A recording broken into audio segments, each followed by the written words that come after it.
What if I told you there's a law, ancient, radiant, and hidden in plain sight, that could guide the course of your entire existence? A law not written by men in courts or carved into stone by rulers, but whispered through the fabric of stars and encoded in your very soul.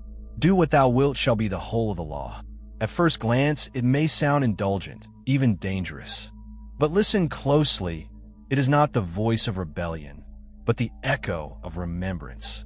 The Law of Thelema is no modern invention. It is the reawakening of something primordial, an eternal truth lost to the noise of centuries. It is the call to rediscover your true will, that sacred mission you were meant to live before the world told you who you should be. This is not a license for chaos. It is a summons to order, an inner order more ancient than civilization itself. The great sages spoke of it in parables. The mystics danced with it in visions. But only those who listened without fear ever found its light. The Law of Thelema is the soul's compass, the memory of purpose buried beneath layers of conditioning and fear. Like a forgotten melody that tugs at your heart when the world is quiet, it waits for you. It has always waited. And now, through symbols, silence, and the strange poetry of the universe, it begins to speak again. Not to your intellect, but to that part of you that remembers temples, stars, and silence before birth. The law is not new. You are. And perhaps, this time, you're ready to listen. Because once the true will awakens, nothing else will ever satisfy the longing inside you. Everything else, as Crowley said, is merely a waste of time. In the golden dust of Cairo, beneath the shadow of forgotten gods, a veil lifted, and with it, the world quietly changed. It was 1904. Aleister Crowley, magician, mystic, wanderer of the unseen, had not come to Egypt seeking revelation. And yet, it found him. What began as a journey of curiosity turned into a portal of destiny as his wife, Rose, slipped into a trance and began to speak in voices not her own. "They are waiting," she whispered. "Horus has a message." Skeptical but intrigued, Crowley tested her. Yet Rose described arcane symbols and esoteric truths she had no way of knowing. Then came the voice. For 3 days, in a room thick with incense and silence, Crowley transcribed the words of a being named Aiwass, a voice not quite external, not quite internal, yet utterly undeniable. The Book of the Law, Liber AL vel Legis, was born.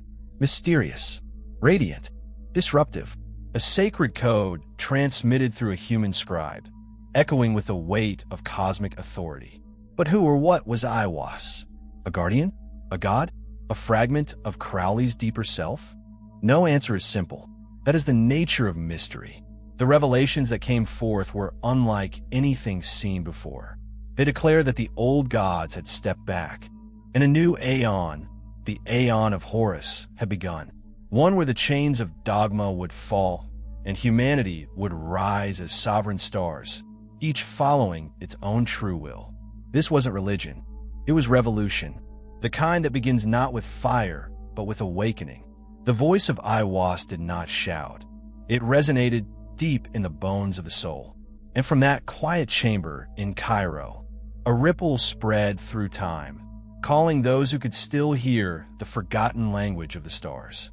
The question is, can you hear it now? Not all desires are created equal.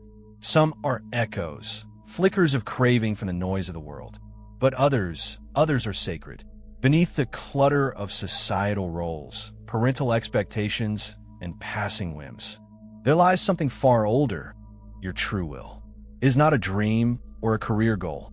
It is a gravitational pull, a soul vector etched into your being before you ever took your first breath. The Law of Thelema does not urge you to follow every impulse. It invites you to remember who you were before the world told you who to be. Your true will is not loud. It doesn't compete for attention. Instead, it waits, patient as starlight, until you grow still enough to hear it. Crowley called it the essential mission of the individual, the inner star each person must follow through the dark. To find it requires work. It demands silence. It demands the stripping away of illusion. Through meditation, ritual, and radical honesty, the seeker begins to untangle what they've been told from what they truly are. And when that moment comes, when the spark aligns with the soul's purpose, everything shifts.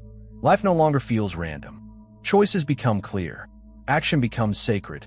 You are no longer a pawn of fate, but a player in the great cosmic dance. The beauty of true will is that it never leads to conflict, only to clarity. Like planets in orbit, each being has a path that harmonizes with the whole. No domination, no competition, just alignment. The chaos of the world, seen through this lens, is nothing more than a misunderstood symphony waiting for each note to find its pitch. And so, Thelema teaches, do not follow noise, follow the rhythm within. Because when you walk the path of true will, you do not just live, you resonate. Love is the law, love under will. At first glance, it sounds poetic, perhaps even romantic. But in the mystic heart of Thelema, this phrase is far more than lyrical. It is a revelation, a cosmic truth. In Crowley's vision, love is not mere emotion. It is a force, the invisible thread that binds stars to galaxies, souls to destinies. But unlike the chaotic passion we so often confuse with love, this is a love that must be guided, not by whim, but by will. To love under will is to love with clarity, with purpose, with alignment. It means loving not from need or fear or possessiveness, but from wholeness. Imagine a world where every relationship is an orbit, not a chain. Where one soul's gravity does not consume another, but dances with it in mutual recognition. That is the kind of love Thelema speaks of, liberating, not limiting, respectful, not restraining. In this vision, you do not lose yourself in another. You find yourself through another. Because when two beings are both aligned with their true wills, their love is not dependency, it is resonance. And when love resonates with will, it becomes sacred. The ancient Egyptians knew this. The alchemists hinted at it. And Thelema makes it central. Love is not an escape from reality. It is a way of merging with it, consciously. To love under will is to bless the world without owning it, to give without grasping, to connect without conquering. It is the ultimate paradox. Love as freedom, love as fire, love as a reflection of the divine spark within. So when you next speak of love, ask not whom you love, but how. For in that how lies the difference between illusion and eternity. And in Thelema, love is not a dream. It is a discipline, a devotion, a divine act. 3 voices, 3 veils parted, 3 divine messengers speak through the book of the law, each bearing a fragment of an ancient puzzle that, once assembled, reveals the architecture of the soul and the cosmos. First comes Nut, the goddess of the infinite sky, whose body arches over the stars like a veil of sapphire. She whispers of boundless love, of the ecstasy found in expansion, and reminds us, every man and every woman is a star. Each of us is a celestial being, radiant and unique, destined to shine in harmony with the universe. Her words are soft and endless, calling us to dissolve ego and rediscover union with the all. Then speaks Cited, the fiery point within the heart, the serpent coiled in every breath. If Nut is the night sky, Cited is the flame that moves within it. I'm the flame that burns in every heart of man, he says. He is not worshipped, he is realized.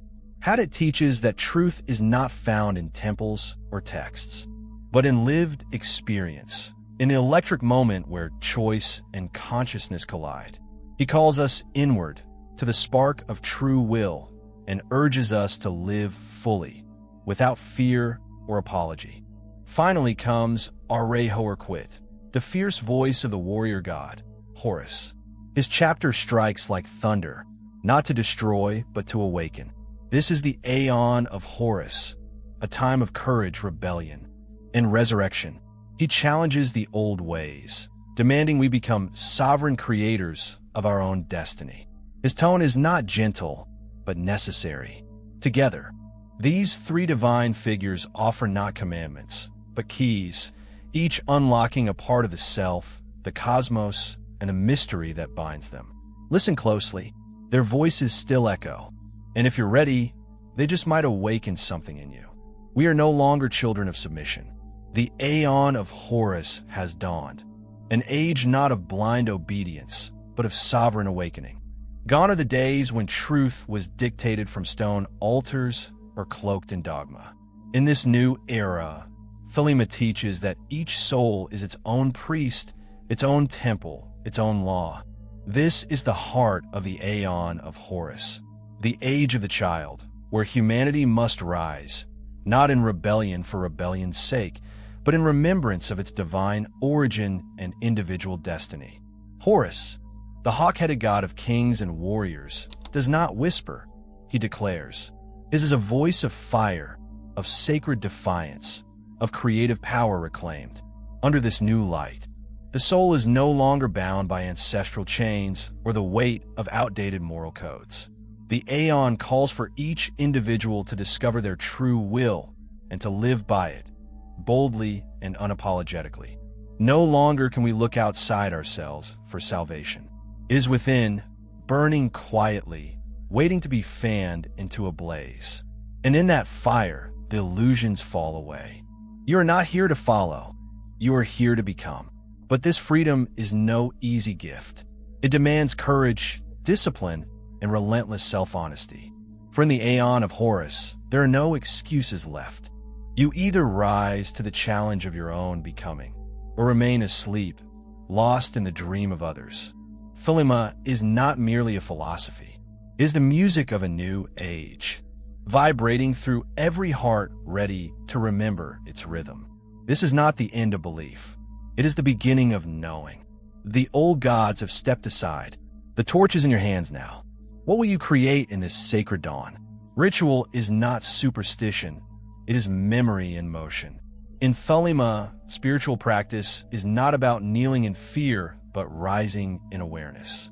Every gesture, every symbol, every whispered word is a key to something long buried, your true will.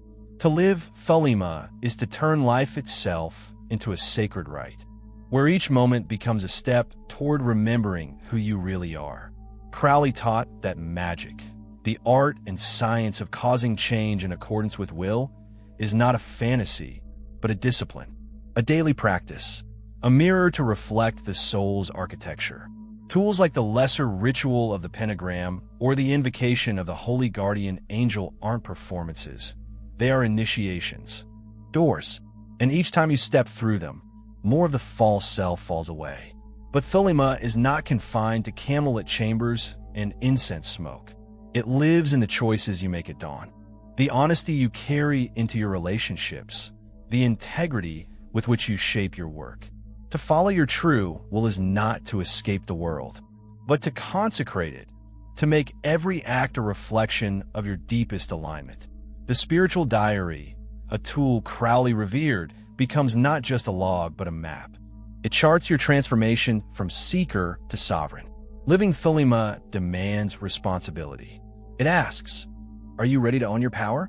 Because once you know your true will, there is no one left to blame. Not fate, not God, not society. In this sacred path, you are the magus, the architect, the artist of reality. Ritual, then, is not an escape. It is a return to the stars, the symbols, the sacred self. And in practicing it, you don't just find magic. You become it, day by day, will by will, step by golden step. Mystery has a price, and Thelema has paid in full. Few spiritual paths have been so wildly misunderstood, so recklessly judged as this one. From the moment Crowley first uttered, "Do what thou wilt," the world bristled. To the uninformed, it sounded like chaos incarnate, a license for depravity, a creed for the self-indulgent. But that was never its essence. Thelema does not whisper to the weak or the wayward. It calls to the brave, those willing to cast off the comforting shackles of dogma in pursuit of something terrifyingly liberating, truth. the kind that doesn't come from pulpits or prophets, but from within. And yet, the world branded it heresy. Tabloids dubbed Crowley the wickedest man in the world, painting his work in shadows of scandal and sin. But they mistook provocation for perversion. His real crime? Daring to speak the unspeakable, daring to suggest that morality must be earned through self-knowledge, not handed down like a leash. Thelema has also been confused with Satanism, another echo of fear over understanding. But Thelema doesn't worship devils or defy for the thrill of rebellion. It teaches reverence for the divine spark in every being and demands that we love, act, and live in alignment with our true will. This is not an excuse for indulgence. It is a summons to responsibility. To walk this path is to be both sovereign and accountable, to know that your freedom ends where another's begins. Misinterpretations will continue, as they always do with things too bright for the unready. But for those who see, Thelema is not darkness. It is the dawn. And though the world may scoff at the strange light, the soul remembers. It always has. So the question is not whether Thelema is dangerous, but whether you're ready for what it reveals. Thelema is more than a philosophy. It is a call to awaken. From the forgotten law whispered in the stars to the fierce dawn of the Aeon of Horus, it invites us to remember who we are, sovereign beings with a purpose etched into our soul. Through sacred love, divine messengers, ritual practice, and fearless self-discovery, Thelema leads us beyond illusion into alignment with true will. Misunderstood by many, embraced by the brave, it offers not comfort, but transformation. If you feel the echo stirring within, know this: the journey has already begun. The only question now is, will you answer it?